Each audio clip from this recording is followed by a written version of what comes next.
Assalamualaikum warahmatullahi wabarakatuh. Waalaikumsalam. Bismillah, alhamdulillah, wassalatu wassalamu ala rasulillah wa ala alihi wa sahbihi wa wala amma ba'd. Para alim ulama, para asatidz dan para pemirsa Al-Bahjah TV yang saya hormati. Memang kalau kita amati pada akhir-akhir ini perkembangan aliran-aliran di luar Ahlus Sunnah wal Jamaah begitu marak. Tahun 2009 saya melakukan penelitian dengan kawan-kawan di Jawa Timur. Ditemukan sekitar 250 macam aliran sesat di Indonesia.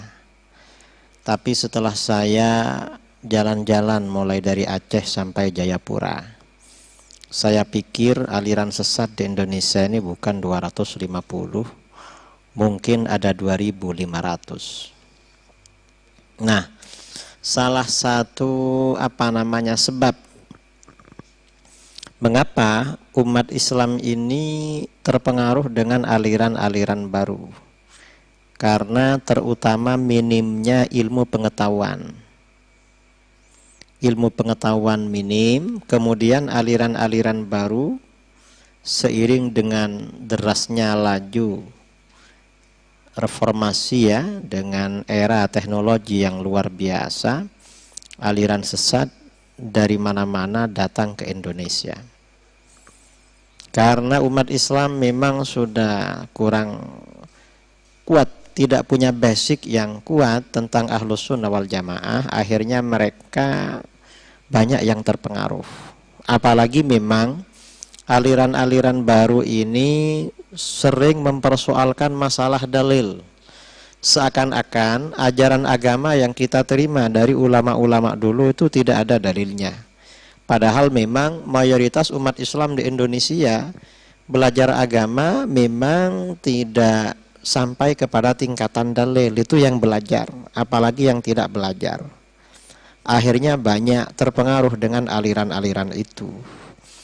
Lebih-lebih sekarang ini memang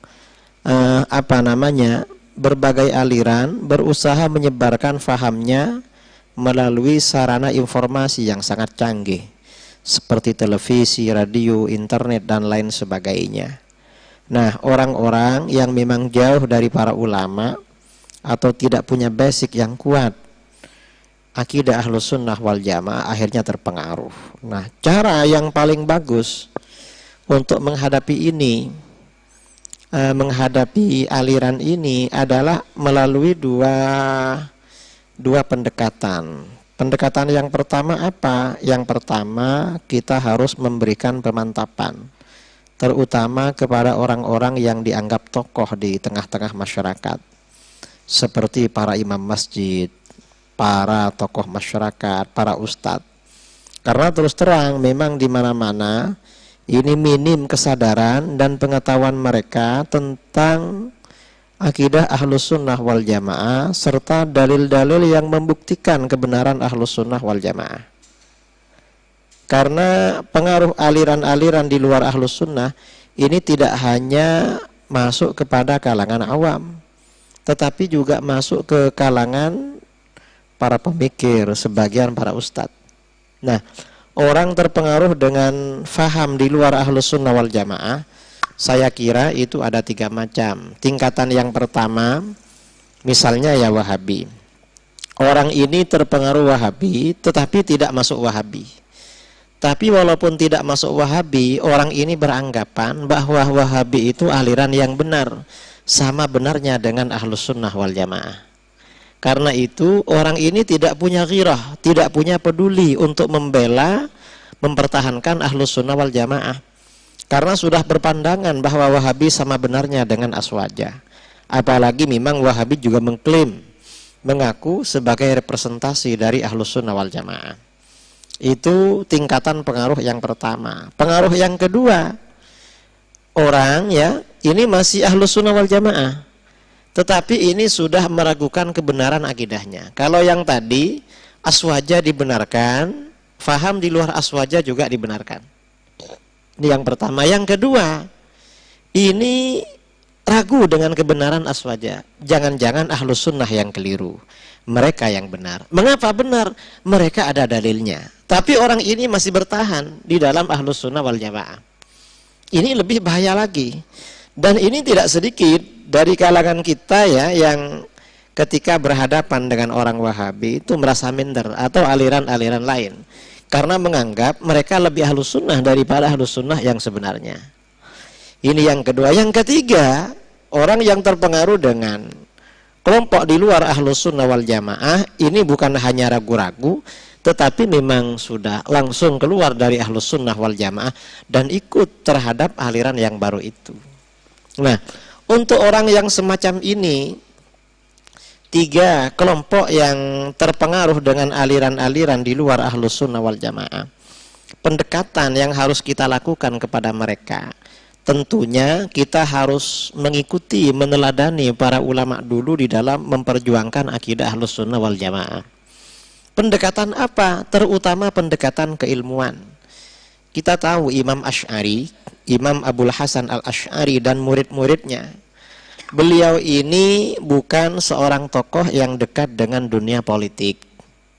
Artinya bagaimana? Islam Ahlus Sunnah wal Jamaah oleh beliau tidak disebarkan, dipertahankan melalui kekuatan politik. Tapi bagaimana murni pendekatan keilmuan?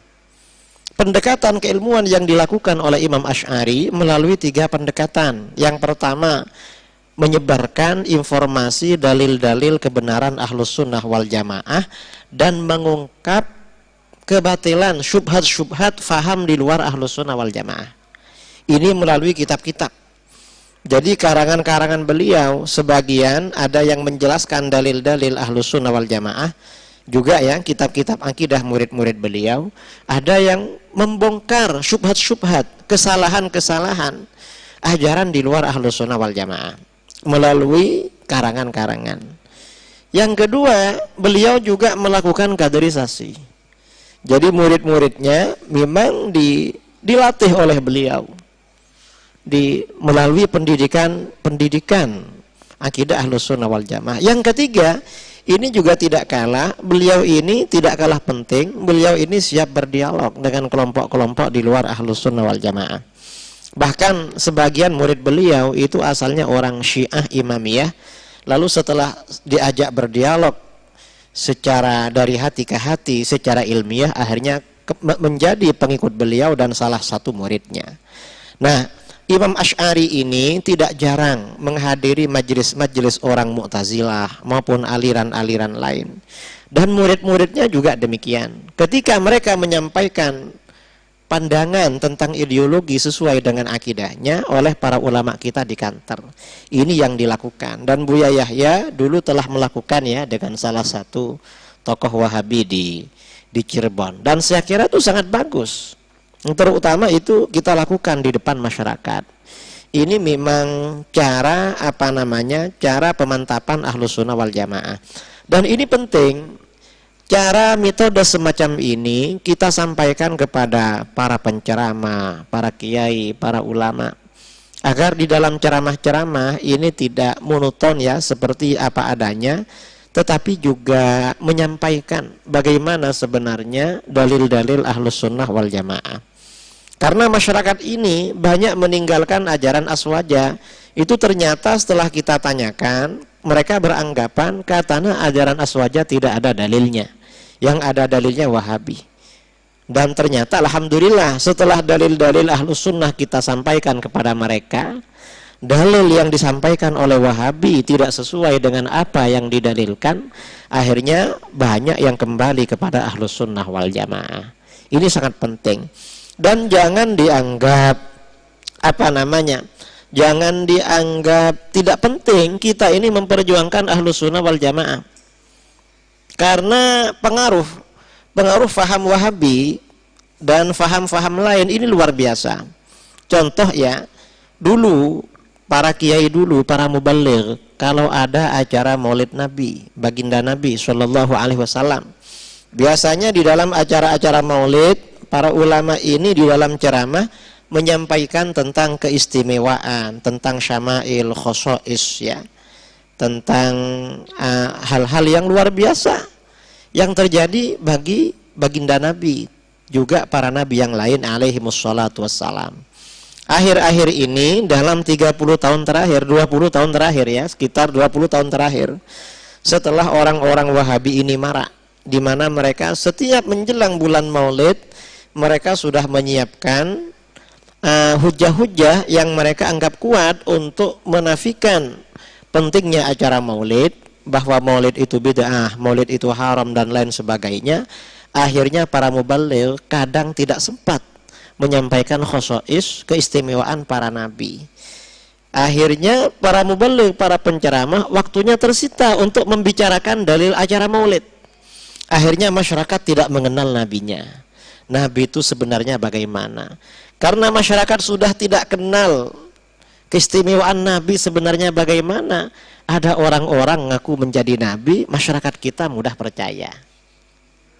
Ini jangan dianggap enteng, karena bulan Januari kemarin ya, di negara kita ini gaduh dengan berita tentang Gavatar, Gerakan Fajar Nusantara. Ada seorang pelatih bulu tangkis ngaku jadi nabi, dan yang ikut ini tidak sedikit. Ada yang ikut Gavatar di Kalimantan lebih 1000 orang. Lalu setelah itu di Jombang ada orang ngaku jadi nabi juga, ada yang percaya. Kemudian di Lombok Timur ada orang namanya Tugimin ngaku menjadi nabi, orang percaya juga. Mengapa orang ini mudah percaya? Karena orang sudah tidak tahu nabi itu harus bagaimana. Dikiranya orang ini kalau sudah pinter olahraga pantas menjadi nabi, atau bisa meramal itu sudah dianggap layak menjadi nabi. Padahal tidak begitu. Kan syarat para nabi ini sangat berat ya di dalam. Memang orang biasa tidak mungkin bisa menjadi nabi, karena para nabi ini adalah manusia pilihan. Tapi orang sudah tidak tahu sekarang ini bahwa para nabi itu harus manusia pilihan. Sejak kecil memang secara syar'i harus orang baik-baik. Kemudian secara fisik juga orang paling sempurna. Jadi kata para ulama itu, kewajiban syar'i para nabi yang pertama ayyakun akmalan nas khalqan. Harus orang yang paling sempurna secara fisik. Jadi bukan hanya secara akhlak ibadah, tetapi secara fisik memang orang paling handsome atau orang paling ganteng. Tidak boleh kalah dengan orang biasa. Karena kalau kalah dengan orang biasa, nanti umatnya bisa tertukar siapa yang nabi, siapa yang bukan itu kalau kalah. Ini masyarakat sekarang tidak tahu. Ya karena pengaruh dari ini faham-faham di luar Ahlus Sunnah wal Jamaah yang terus mengikis dan merongrong umat Islam Ahlus Sunnah wal Jamaah. Karena itu saya kira yang perlu saya garis bawahi, yang pertama, kita memang perlu memberikan pemantapan Ahlus Sunnah wal Jamaah. Ahlus Sunnah itu sebenarnya siapa, lalu ajarannya apa, dalil-dalilnya apa saja. Kelompok-kelompok di luar Ahlus Sunnah itu ajarannya apa, lalu sebenarnya ajaran mereka itu benar apa salah, kalau salah yang benar bagaimana. Kemudian kalau mereka menyampaikan dalil, dalil itu benar apa tidak, kalau tidak benar, itu tidak benarnya dari aspek mana. Itu harus kita bongkar secara terbuka kepada masyarakat. Insya Allah kalau hal itu kita sampaikan, masyarakat ini tidak akan mudah terpengaruh dengan faham-faham di luar Ahlus Sunnah wal Jamaah. Apalagi sekarang kita untuk menyampaikan dalil-dalil Ahlus Sunnah wal Jamaah oleh Allah sudah semakin dimudahkan. Kita ini ada media TV, ada radio, ada internet dan lain sebagainya. Itu merupakan peluang yang luar biasa kita untuk mempertahankan ajaran Ahlus Sunnah wal Jamaah. Nah, barangkali itu tanggapan dari saya terhadap pertanyaan dari saudara pembawa acara tadi. Mungkin bisa disempurnakan oleh yang lain. Assalamualaikum warahmatullahi wabarakatuh.